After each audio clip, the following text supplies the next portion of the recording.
অযোগ্য কাউকে কখনোই টেনে তুলতে নেই, তাহলে দেখবেন সে একদিন আপনার যোগ্যতা নিয়েই প্রশ্ন তুলবে। বিষের বদলে বিষ নাই, বা দিলাম সুখ তোমারই থাক, আমি দুঃখ নিলাম। বিবাহ এমন একটি প্রথা যেটা হবার পর একটি মেয়ের ওপর থেকে পিতার অধিকার কমে যায় আর পতির অধিকার বেড়ে যায়। এমন কাউকে ভালোবাসো যে তোমাকে কষ্ট দিয়ে নিজেও কষ্ট পাবে। এমন কাউকে বিশ্বাস করো যার মনে সারাক্ষণ তোমাকে হারানোর ভয় থাকবে। একজন জিজ্ঞাসা করলো, মা আমাদের কোলে নেয় এবং বাবা আমাদের কাঁধে নেয় কেন? তখন একজন তাকে উত্তর দিল, মা আমাদের কোলে নেয় কারণ মা চায় আমি যতদূর দেখতে পাচ্ছি আমার সন্তান ততদূর দেখুক। বাবা আমাদের কাঁধে নেয় কারণ সে চায় তার সন্তান তার থেকে দূরে দেখুক। চায়ের সাথে বিস্কুট আমাকে একটা শিক্ষাই দিয়েছে, কারো প্রতি এতটাই শেষ পর্যন্ত তোমাকে ভেঙে পড়তে হয়।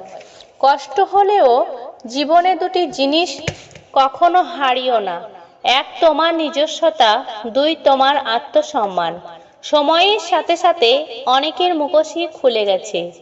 স্যাক্রিফাইস করা জীবনে অত্যন্ত প্রয়োজন, তবে অন্যর জন্য নয়, নিজের জন্য।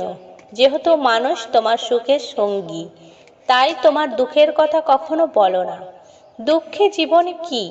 জীবনকে আরো ভালোভাবে বুঝতে আপনাকে তিনটি স্থানে যেতে হবে: এক হাসপাতাল, দুই কারাগার, তিন কবরস্থান। হাসপাতালে আপনি বুঝতে পারবেন সুস্থ ছাড়া আর কিছু সুন্দর নয়। কারাগারে আপনি দেখতে পাবেন স্বাধীনতা সবচেয়ে মূল্যবান জিনিস। থাকলেও নিজেকে সুখী হলে প্রকাশ করো, নয়তো সে তোমার সঙ্গ দেবে না। যে মাটিতে হাঁটছি তা আগামীকাল আমাদের ছাদ হবে। 22 বছর বয়সে ভালোবাসার মানুষটাকে নিজের করে পাওয়ার জন্য আমার বাবা মায়ের পা জড়িয়ে ধরে কান্না করতে করতে বলেছিলাম, আমি সত্যি ওকে অনেক ভালোবাসি, আমি ওরে ছাড়া থাকতে পারবো না।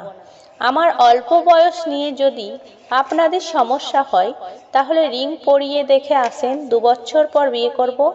তারপরও আমি ওরেই চাই, কিন্তু কোনোভাবেই আমি পরিবারকে রাজি করাতে পারি না। এখন 27 বছর বয়সে আমার বাবা মা আমারই ধরে কান্নাকাটি করছে আর বলছে কেন আমি বিয়ে করছি না, আমার কোনো পছন্দ আছে কিনা জিজ্ঞেস করছে। হয়তো তার সাথে আমার কোনো যোগাযোগ নেই, কথা হয় না, দেখো হয় না, কিন্তু আজও আমি তাকে আগের মতোই ভালোবাসি। তাকে ছাড়া অন্য কাউকে আমার জীবনে ভাবতে পারি না।